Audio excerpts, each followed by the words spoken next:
we're still back in St. Wands if anybody's just caught the other videos that we've just been doing. And I've just turned over another rock and found a lobster. Now, it's a beautiful lobster.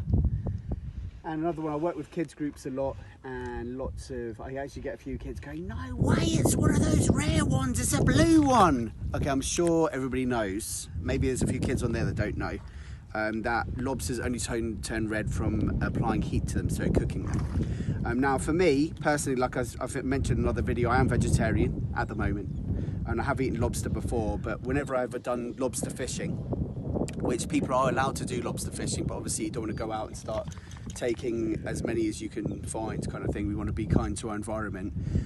But when I do come out to get lobsters, I see lots of people with the long wooden handles with a big gaffer hook and things on the end of that. The only problem I have particularly with that is you've put a big hook underneath a rock or something and you've gaffed a lobster, but if it's undersized, like this particular little one here is undersized, then potentially you've killed that creature. So I like to do a less invasive technique and turn over rocks gently, and if I find a creature that's big enough, and if I have done with a group or something, we might take one lobster for the pot, but otherwise this guy will be released today. Measurements for lobsters to know that you've got them on size is measured from here, just where the tail starts up to the top here, and needs to be 8.7 centimetres. Now by the time you see this video, maybe regulations have changed and things like that, but at the moment that's what it is, 8.7 centimetres. And if you didn't know already, lobsters are more nocturnal creatures. They're hunting more at night time.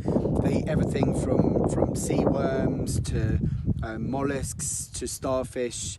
And I know there is a bit of hearsay saying they can be cannibalistic, but they don't eat their own species.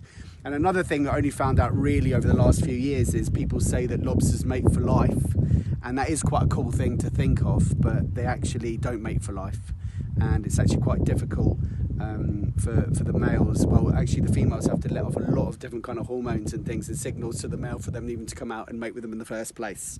So anyway, they can be a bit crazy, tricky creatures, but they're beautiful, as you can see. And we'll do a little close up into here where the mouth is, really amazing. So a beautiful thing to find today. So there you go, that's the Jersey lobster.